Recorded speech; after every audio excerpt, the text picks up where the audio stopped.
दोस्तों ये हमने भगवत गीता का 7वें अध्याय का पाठ किया है। इसे आप अगर पढ़ नहीं सकते तो इसे आप भगवत गीता के 7वें अध्याय का पाठ जरूर सुने, क्योंकि आज गीता जयंती है और गीता जयंती को हमें भगवत गीता का पाठ जरूर करना चाहिए। अगर पढ़ नहीं सकते तो आप भगवत गीता के अध्याय का पाठ जरूर सुनिए। राधे राधे, जय श्री कृष्ण। श्री कृष्ण गोविंद हरे मुरारी हे नाथ नारायण वासुदेवा। श्री कृष्ण वासुदेवा देव की नय नंद गोप कुमार गोविंदाय नमो नमः। राधे राधे सभी को, जय श्री कृष्णा। तो फ्रेंड आज है मोक्षदा एकादशी और मोक्षदा एकादशी को व्रत करना बहुत ही ज़्यादा अति शुभ फलदायक होता है। और आज मोक्षदा एकादशी के साथ साथ है हमारी गीता जयंती भी। तो आज गीता जयंती है और आज के दिन ही भगवान श्री कृष्ण ने अर्जुन को गीता का उपदेश दिया था, इसलिए आज गीता जयंती भी मनाई जाएगी फ्रेंड। तो आज जो भी व्रत करता है या गीता भगवत गीता पढ़ता है, भगवत गीता का पाठ करता है, सुनता है, बहुत ही ज़्यादा शुभ फलदायक होता है, इसका फल प्राप्त होता है। तो फ्रेंड आज वाले दिन भगवत गीता का ही हमारी गीता है, तो अभी मैं पाठ करूँगी 7वें अध्याय का।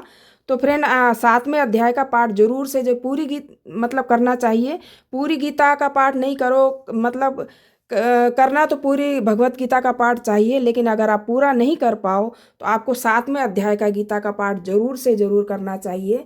तो फ्रेंड पहले तो सभी को हार्दिक शुभकामनाएं। राधे राधे, जय श्री कृष्णा। तो अभी हम पढ़ेंगे भगवत गीता का 7वें अध्याय का पाठ।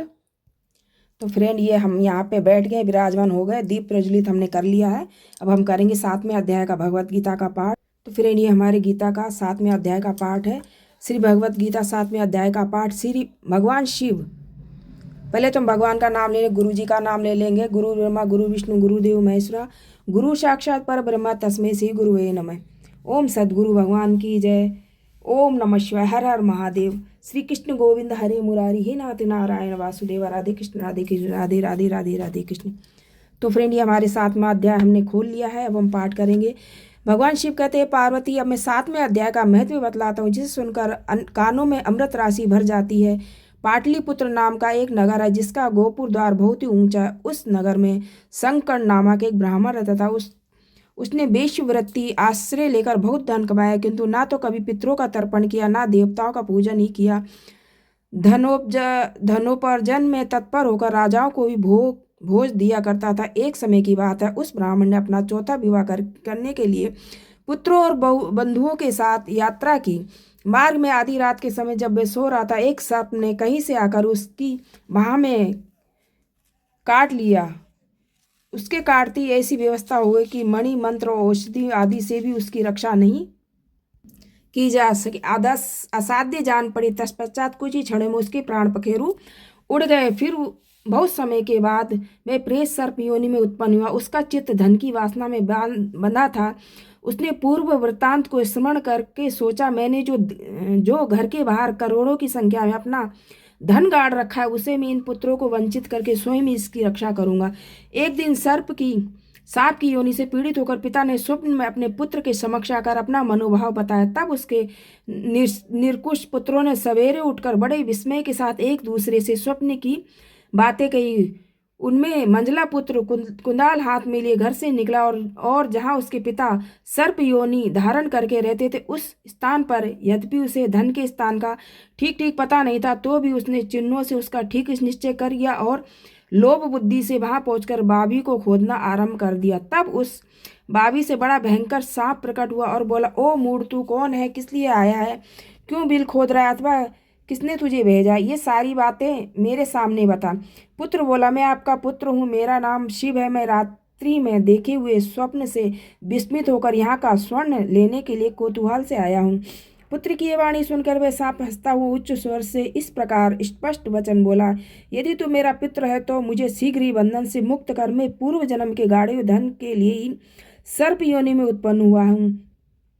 पुत्र ने पूछा, पिताजी आपकी मुक्ति कैसे हुई, इसका उपाय मुझे बताइए, क्योंकि मैं इस रात में सब लोगों को छोड़कर आपके पास आया हूँ। पिता ने कहा, बेटा, गीता के अमृत में 7वें अध्याय को छोड़कर मुझे मुक्त करने में तीर्थ, दान, तप और यज्ञ भी सर्वथा समर्थ नहीं है। केवल गीता का 7वां अध्याय ही प्राणियों के जरा, मृत्यु आदि दुखों को दूर करने वाला है। पुत्र, मेरे श्राद्ध के दिन 7वां अध्याय का पाठ करने वाले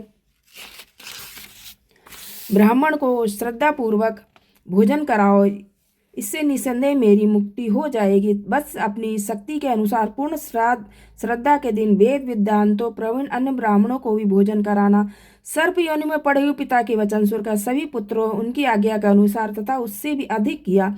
तब शंख कर्ण ने अपने सर्प शरीर को त्याग कर दिव्य देह धारण किया और सारा धन पुत्रों के अधीन कर दिया। पिता ने करोड़ों की संख्या में जो धन बांट कर दिया था उससे वे सदाचारी पुत्र बहुत प्रसन्न हुए। उनकी बुद्धि धर्म में लगी हुई थी, इसलिए उन्होंने बावली, कुआं, पोखर, यज्ञ तथा देव मंदिर के लिए उस धन का उपयोग किया और अन्नशाला भी बनवाई।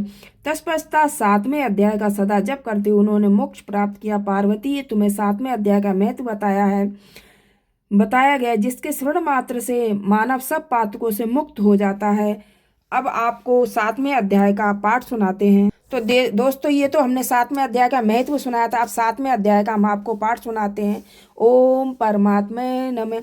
उसके उपरांत श्री कृष्ण भगवान बोले, हे पार्थ, तू मेरे में अनन्य प्रेम से आसक्त हुए मानव वाला अनन्य भक्त भाव से मेरे पारायण होकर योग में लगा हुआ मुझको संपूर्ण विभूति, बल, ईश्वरीय गुणों से युक्त सबका आत्मा रूप जिस प्रकार संशय रहित जानेगा उसको सुन।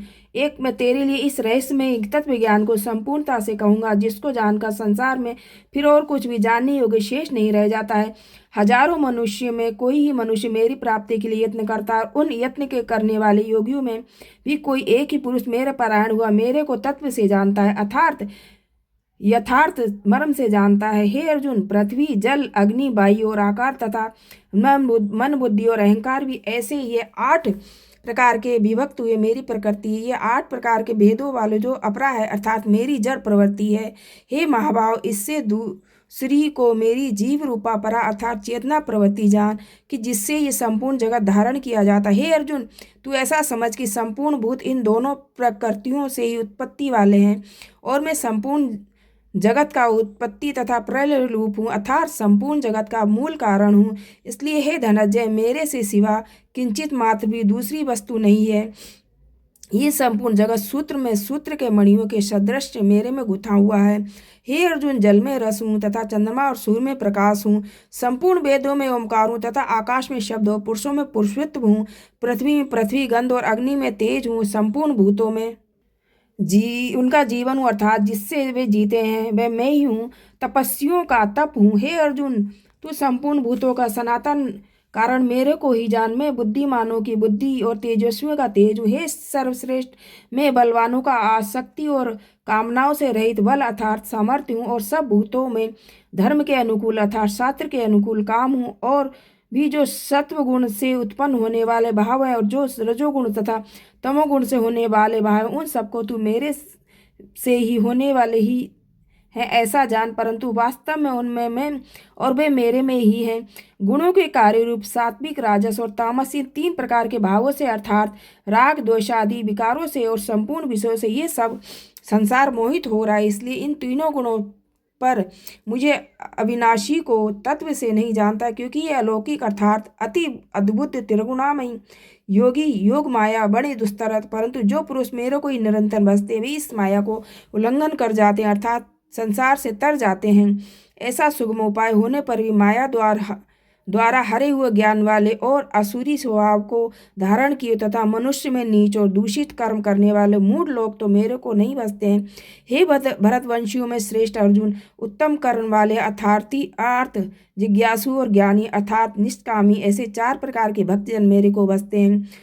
उनमें भी नित्य मेरे में भक्ति भाव से नित्य स्थित हुआ अनन्य प्रेम भक्ति वाला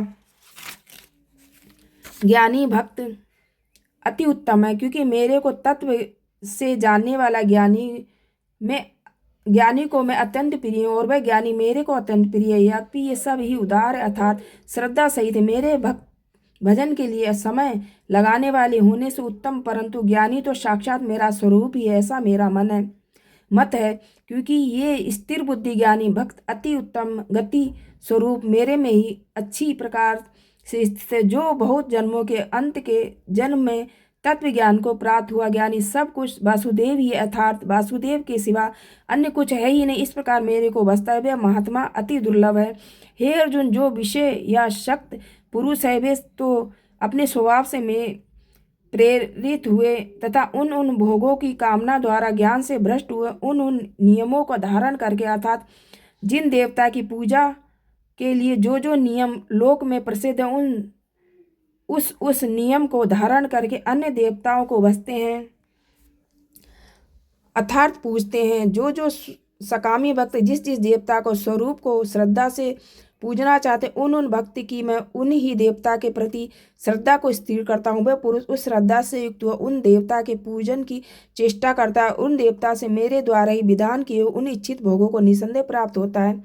तो उन अल्प बुद्धि वालों का वह फल नाशवान है तथा वे देवताओं को जानने वाले देवताओं को प्राप्त होते हैं, और मेरे भक्त चाहे जैसे भी भजें शेष में मेरे को ही प्राप्त होते हैं।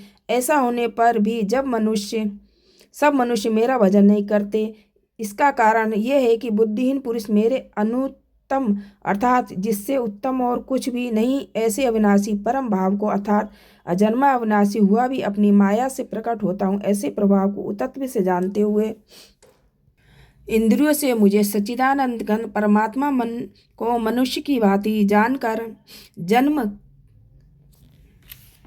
जन्म कर व्यक्ति भावों को प्राप्त हुआ मानते हैं। अपनी योग माया से छुपा हुआ मैं सबके प्रत्यक्ष नहीं होता, इसलिए ये अज्ञानी मनुष्य मुझ जन्म रहित अविनाशी परमात्मा को तत्व से नहीं जानता, अर्थात मेरे को जन्म में मरने वाला समझता है। अर्जुन, पूर्व में व्यतीत हुआ और वर्तमान में स्थित हुआ तथा आगे होने वाला सब भूतों में जानता हूँ, परंतु मेरे को कोई भी श्रद्धा भक्ति रहित पुरुष नहीं जानता, क्योंकि हे भरतवर्षी अर्जुन, संसार में इच्छा और देश से उत्पन्न हुए सुख दुखादि द्वंद्व रूप मोह से संपूर्ण प्राणी अति अज्ञानता को प्राप्त हो रहे हैं, परंतु निष्काम भाव से श्रेष्ठ कर्मों का उच्चारण करने वाले जिन पुरुषों का पाप नष्ट हो गया, वे राग द्वेषादि द्वंद्व रूप मोह से मुक्त हुए और दृढ़ निश्चय वाले पुरुष मेरे को सब प्रकार से भजते हैं।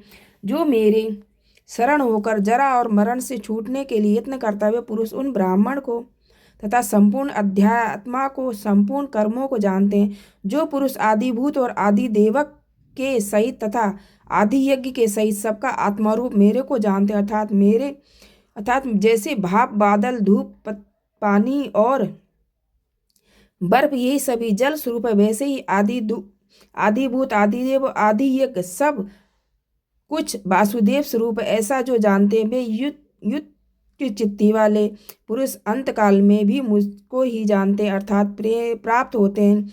इत श्री भगवत गीता रूपी उपनिषद एवं ब्रह्म विद्या तथा योग शास्त्र विस्तार श्री कृष्ण और अर्जुन के संवाद में ज्ञान विज्ञान नामक 7वां अध्याय विश्राम